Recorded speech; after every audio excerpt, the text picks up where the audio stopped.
Have you checked out Change Cars yet? That's the website where you can find your next car because they only list cars from franchise dealers, giving you total peace of mind. That's changecars.co.za. Joined by Colin Windell, who actually I think has become a permanent member of Motor Matters these days. Just about. Just about. Honorary member, how's that? Honorary. I like the word honorary. Well, you're an honourable gentleman, so. Thank you kindly, sir. Now, Colin, we're going to talk COTY, Car of the Year. And we're going to debunk some of the myths right now, all right? And but there are a few of those. There are quite a few, right? But before we go there, let's just explain something. There have been how many COTYs now in South Africa? This one that has just finished is the 37th. And you've been a member of the jury for? 34 of them. 34 out of 37 historically. I won't tell you how many I've been a jury member for, okay? Because I'm a raw beginner compared to you. You can see how much grayer his beard is. Okay, that's rude. That's rude. That's rude. The years of experience. I was fortunate enough to be there for the planning and then the initiation of the first one, and have followed it all the way through. Well, it's an incredible achievement, Colin. And you know what? Now, seriously, for a moment, the respect I have for your experience and knowledge and everything else, that's why we work together on launches a lot, etc., right? Thank you kindly. Besides the fact that I know you're a good, safe driver, and I like that on launches. Yeah, well, I want to live a little bit longer, so... Correct, yeah. Okay, COTY 2023, that's just finished. The Gala Awards were last week. The first time in the history, 37 years, a BAKKIE Car of the Year. Let's start with that. And social media went crazy. Yeah. But let me go back to the beginning. Right at the beginning, the idea of the Car of the Year, run and managed and owned and presented by the South African Guild of Motoring Journalists, as it was then, was to award automotive excellence. Right. And initially, only a Car of the Year was announced. There was nothing else. Yeah. And that was good. But the whole competition has constantly evolved and moved and changed and adapted, along with changes within the motoring landscape in the country, the way people buy cars, the way people look at cars. And much as I'm still slightly old school on that, and I like the idea of just a Car of the Year, we've had to make the changes. So look, we've had to keep up with the times. Let's be. So yeah. It made sense to introduce categories. Yeah. And it made sense to do everything that we're doing now. Now, the moment, if you go back, the moment all-wheel drive sports utility vehicles entered the competition, Yeah. technically, were they cars or were they something else? Yeah. So, a BAKKIE, look, I mean, there were a number of discussions over the years of running a separate BAKKIE of the Year competition. It simply wasn't feasible, viable, or financially sound. Okay. So, it also then stopped making any sense to exclude BAKKIEs, because the interiors, the ride, the features, the comfort, all of that is exactly the same as an SUV counterpart and a luxury car now. And I refer to the top end double cabs, if I can use that term, the top end. I'm talking the ones with all the bells and whistles and the luxuries. I refer to them regularly as default luxury cars. And it's an apt description. They really are. The fact that you can chuck a load on the back. Now, if you take the Ranger Wild Track, Yeah. which was the vehicle that was that was driven by the jury members, that was tested by the jury members, it has everything, pretty much, that the Ford Everest has in the in the cab area. Correct, There's for the passenger space, yeah. Ford Motor Company itself is no longer producing saloon cars, except for the Mustang. Which has become an SUV as well, by the way, yeah, in electric form. Just let's So where the lines, you know? just putting that out. Yeah. Just putting that out there. So there was absolutely no reason to exclude it because it was a BAKKIE. It is a default luxury car. I will say, while Ford is entitled to claim the entire Ranger lineup is car of the year, I know where you're going here. not strictly true. Let's, Yeah, does I mean, the Wild Track now is the V6 3-litre diesel, the 184 kilowatt version. The lower models have got the 2-litre bi-turbo or even single turbo, etc. Right? And not as much spec. But we give them that. And in all honesty, I was in fact quite glad for Ford. Over the past few years in the build up to Ranger, the general public don't understand how many billions of rand were invested in the factory over the last 3 or 4 years. Yeah, in upgrading the factory, in getting it ready for Ranger during COVID, saving all the jobs at Ford, adding another 1,200, and possibly in the supplier to Ford structure, there's possibly up to another 10,000 jobs At least, I guess, yeah. that have been added.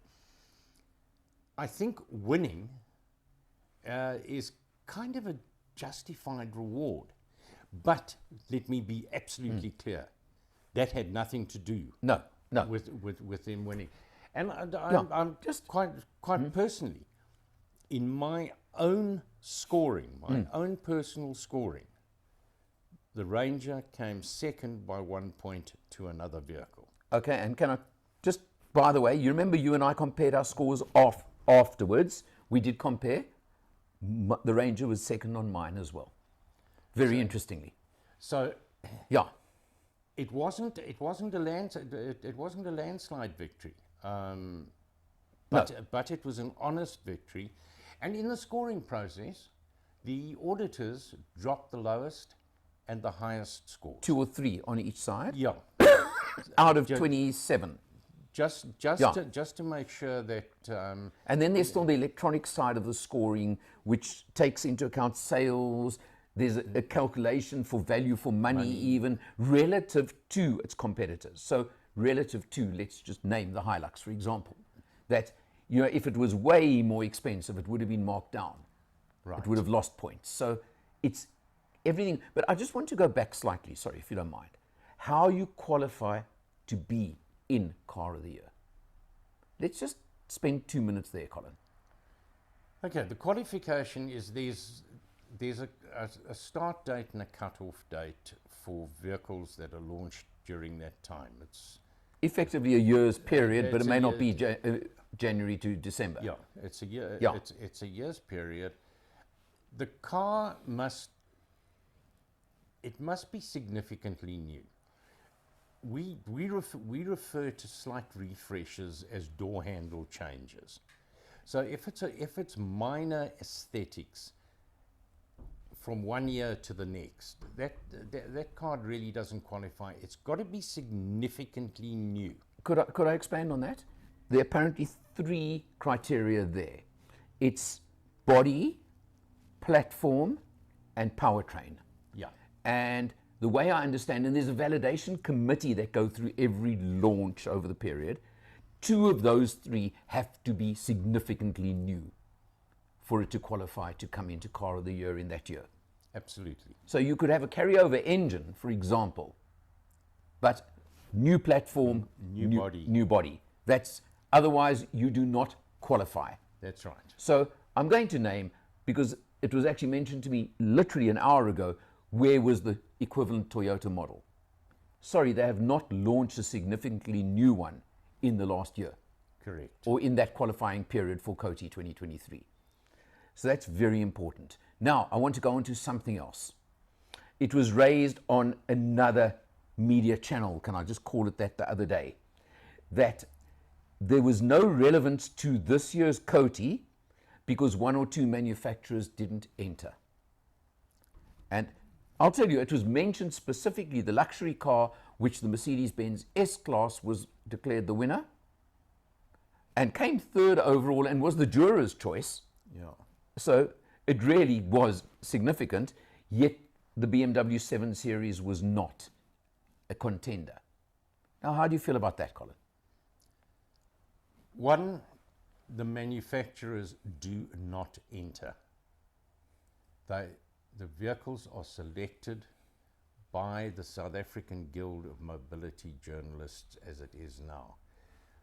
There's a general vote by everybody. That is then scored, and the top 20 or so are then voted on again by the jurors to a final selection. If the 7 Series was not in that, it's not on. It's not up to the manufacturers to enter. Well, you say that. The only thing they can do is decline to participate. Yeah. But it was named specifically the 7 Series it was on a radio station, I'll say that much, okay? Now you say that there were a whole lot of BMWs in the semi-finalists. They obviously just didn't make it to the finals. And that happens sometimes. You know, I'm going to touch on something here. And there are 2 particular manufacturers I'm thinking of. I don't think it's important to name them. You launch a car. There are a limited number of people who go on the launch, right? You either get invited, you don't. You and I always have our gripes on that subject, right? Then they put them into the media fleet.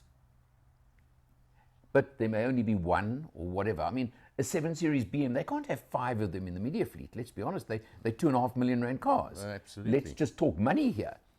So, how it's got to work is, you and I can't vote for a car if we've never experienced it.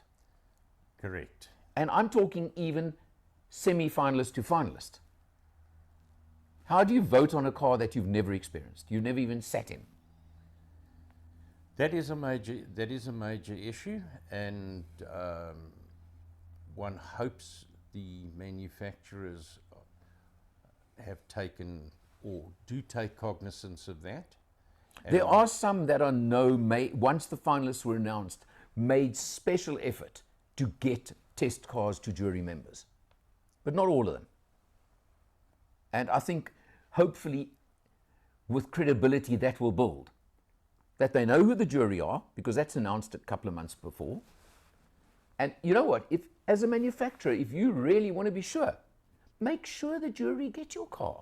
Absolutely. And that's not just a plug for me to get more cars. I'm saying the jury as a whole. I know for a fact that, just for example, before the final period, you had to actually list which cars you'd been exposed to as a jury member. Oh, yes. And look, there were a few people that had to actually fall off the jury list because they had been exposed to so few of the finalists. Yeah, I think we need to explain that. The jury is selected because of their overall knowledge and the fact that they do drive cars on a regular basis.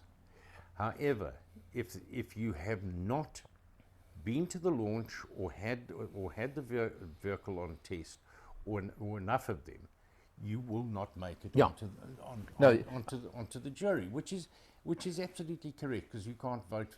You cannot drive the car on the day. The test days are there to remind the jury of the cars that they have tested over the year. It was that, and to me it was also the opportunity for a slightly more dynamic driving experience, although it was still very short and limited. I'm not going to take a test car and drive it like you do on a skid pan in normal test period, right? Absolutely. Whereas Also, we got to take it on a skid pan for a few moments. also the test days are the same, exactly the same route in the same conditions. Yeah. It gives you that instant back-to-back comparison, and again, the cars that are selected for the finals are not compared against each other. No. They compared against their peers in their category. That's very important. Yeah, you couldn't drive 21 cars on a day and say that's your favorite. Yeah, because people, there's a misconception that how can let's take it in the years when Porsche won. How can you compare a Porsche against an entry level XYZ? You're not. You're comparing the Porsche against its competitors, and you're comparing the XYZ entry level against its competitors. So just for example, and the one that has done more to raise the bar in automotive excellence in its category is going to be the winner. So in that category at very least. In that category at least, and the one that does it the most is the overall winner. Which makes sense, doesn't it? Absolutely. And yeah, but you know, just now, okay, I think we've covered a lot of that. Going back to the Ranger winning, and I know what you said now about the Wild Track, and the Wild Track is a standout. There's no doubt. But do you remember you and I drove the base single cab, manual, and we did what 500 kilometers in it one day? Yeah, we did. With a load on the back. And what was our impression probably after half an hour in that car? What a lovely vehicle this is. Right, you remember. So what I'm saying is the Wild Track took the double cab luxury sector to a new level. In my book, that base XL, I think, manual, single turbo, Also took a single cab, BAKKIE, to a new level. to a new level. Absolutely. So having accepted the fact, because I know at one point, going back in history, you clarify this, it was a single model that was voted Car of the Year. Single model derivative. Yes. So it would have been the Wild Track. Just for example, the 3-litre V6 Wild Track. That would have been it. Yeah. Now, a couple of years ago, I'm not sure of the exact time, they changed it to a model range. Yeah. And I'm saying what we're kind of repeating ourselves here, how exceptional the Wild Track is. I'm saying I can see the same margin jump, quantum leap in a single cab. In the single cab. In a base single cab, for that matter. Yeah. Absolutely. So in this case, the entire range has taken BAKKIE's has taken a giant leap upwards, and set a new standard. 100%. So, folks, I hope that explains and debunks some of the myths that have gone out about COTY, Car of the Year 2023. I don't know about you, I can't wait for 2024. Me neither. There's going to be a lot of good stuff in that. Yeah, I think there'll be a few changes to the format and in whatever, because it's a constant learning curve. It adapts every year, but I go back to what the MD of Ford, Neil Hill, said at the function. The manufacturers value this competition and strive to be the winner. Well, you know, just a comment I'll make to you. I've seen this in the past where manufacturers have won categories or whatever and haven't, in my book, used it sufficiently. That's an accolade. That's another whole issue. I went to, and I don't think it's fair to mention the name, I went to one of the category winners afterwards. And I said, do you know the marketing value you have just got? as category winner COTY 2023. And I promise you, watch, they will use it. Hopefully they They already are. I've already seen quite a bit of social media activity, so I know they have picked up on that. But it's a great competition. I believe in it. Well, I've done There's it. no doubt I do. I've done it a few times. So, and it does adapt and change to the changing times. It's very simple, and the Ford Ranger was an absolutely worthy winner, no questions. 100%. Colin? As an honoured member of Motor Matters, see, he's even got a hat on today. Thanks so much. I'll see you next time. Cheers.